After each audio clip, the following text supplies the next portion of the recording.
Hi, I'm Gregory Cole. I'm here in Minneapolis. Greg, what's your title? Doctor of Physical Therapy. Word. Okay.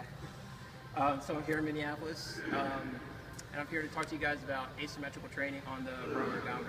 So I picked up asymmetrical training from David Delnave and what he does at the Movement Minneapolis, and I applied that to ergometer training because I'm trained as a rower in Philadelphia.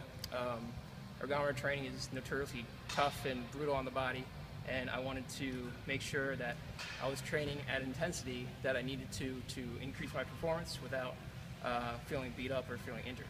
So before an ergometer session, what I do is I test the movement. For me, my most sensitive movement is usually the toe touch, so I use that because it's easy for me to measure change in that. So what I'll do is I'll set the ergometer up. I'll set the foot position equal, so I'll set it symmetrical. So here on the foot stretchers, I'll have it set kind of on an even notch for each foot stretcher. So I'll row for about 30 seconds, and then I'll retest, and usually I'll go through all my variations. So symmetrical, right foot forward, and left foot forward. And then when I do, if one tests better, so for me usually left foot tests better. So I'll kind of put it up a notch. So I'll have the left foot stretcher a little bit higher than my right foot stretcher. And again, for me that tests better, so I'll do my training session in that manner. And I'll usually walk away. Over the past 6 months, I'll walk away from an ergometer training session not feeling beat up, and I can kind of train consistently without really worrying about injury too much.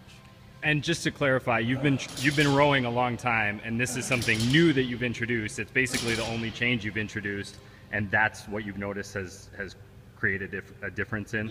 Correct, yeah. So I've been rowing for a couple years now, and everyone, it's not really seen in the sport as far as like asymmetrical training, which is kind of silly because rowing itself is a very asymmetrical sport. So the training should match the sport.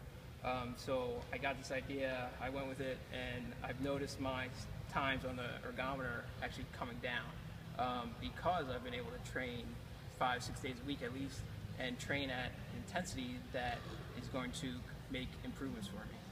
Thanks a lot, Greg. Appreciate it. No problem.